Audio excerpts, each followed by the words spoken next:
Okay, welcome back. We are going to go to, if this thing would stay, part two for some strange disturbances on Angier Street.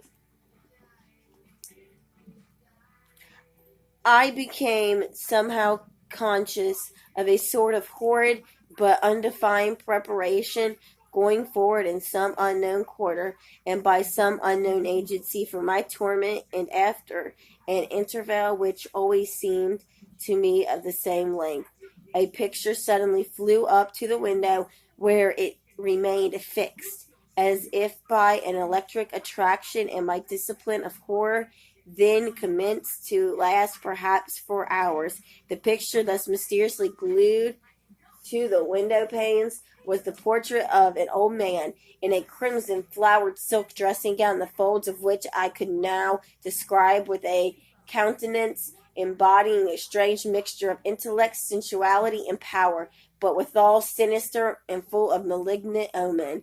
His nose was hooked like the beak of a vulture, his eyes large, gray, and prominent, and lighted up with a more than mortal cruelty and coldness.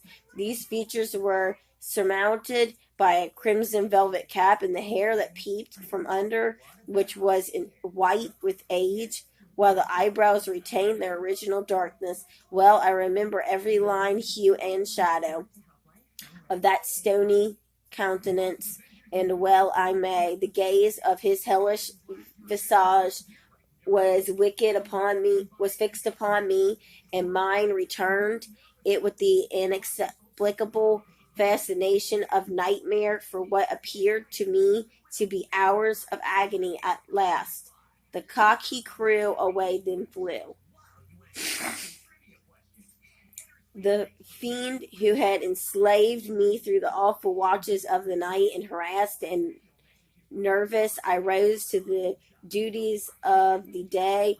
I can't say exactly why, but it may have been from the exquisite anguish and profound impressions of unearthly horror with which this strange phantasmagoria was associated, an insurmountable antipathy to describing the exact nature of my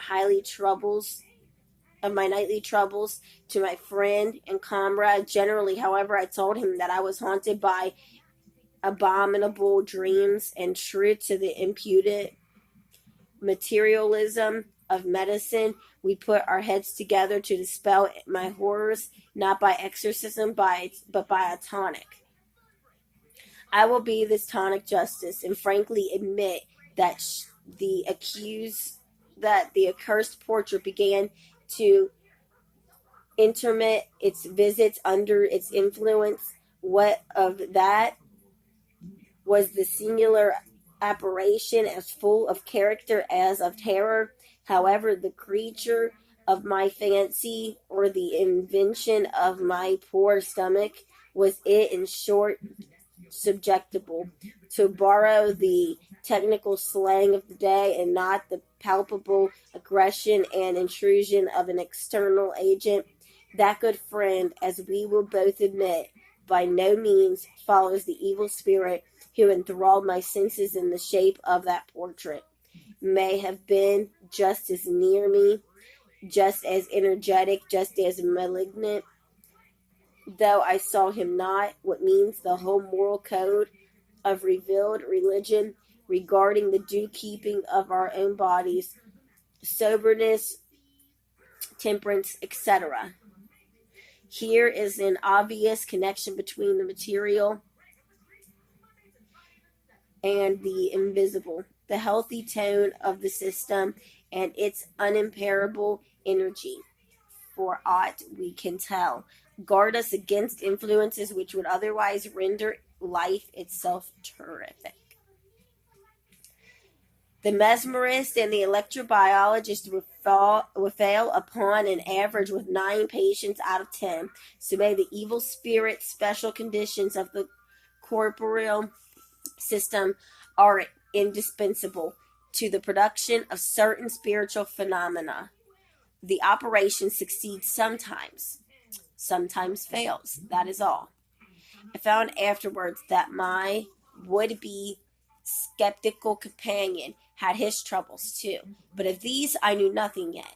One night, for a wonder, I was sleeping soundly when I was roused by a step on the lobby outside my room, followed by the loud clang of what turned out to be a large brass candlestick flung with all his force by poor Tom Ludlow over the banister and rattling with a rebound down the second flight of stairs. And almost concurrently with this, Tom burst open my door and bounded into my room backwards in a state of extraordinary agitation.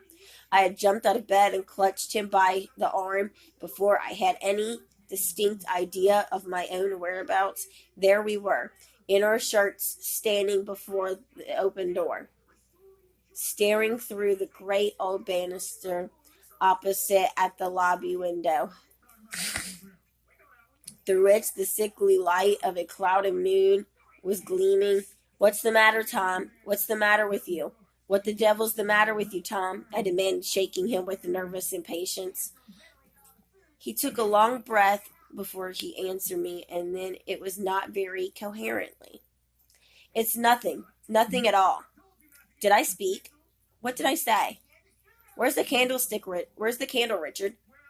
"It's dark. I had a candle." "Yes, dark enough," I said. "But what's the matter? What is it? Why don't you speak, Tom? Have you lost your wits? What is the matter?" "The matter? Oh, it is all over. It must have been a dream. Nothing at all, but a dream. Don't you think so? It could not be anything more than a dream." "Of course," said I, feeling uncommonly nervous. "It was a dream, I thought," he said. "There was a man in my room, and I jumped out of bed, and where's the candle?" "In your room, most likely," I said. "Shall I go and bring it?" "No, stay here. Don't go. It's no matter. Don't. I tell you, it was all a dream. Bolt the door, Dick. I'll stay here with you." I feel nervous, so Dick, like a good fellow, light your candle and open the window. I am in a shocking state. I did as he asked me, and robing himself like granule in own of my blankets, he seated himself cross beside my bed.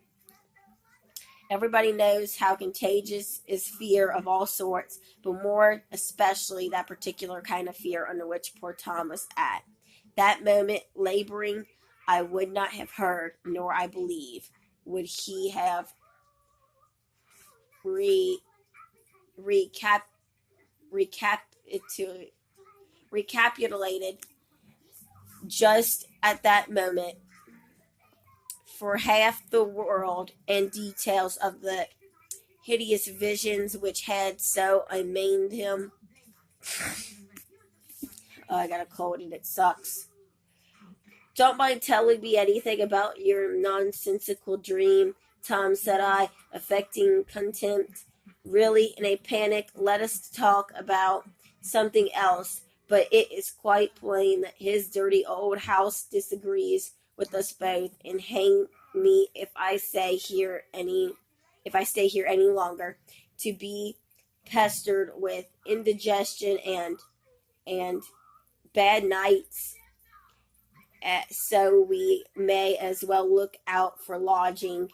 Don't you think so?" At once Tom agreed, and after an interval said, "I have been thinking, Richard, that it is a long time since I saw my father, and I have made up my mind to go down tomorrow and return in a day or two, and you can take the rooms for us in the meantime."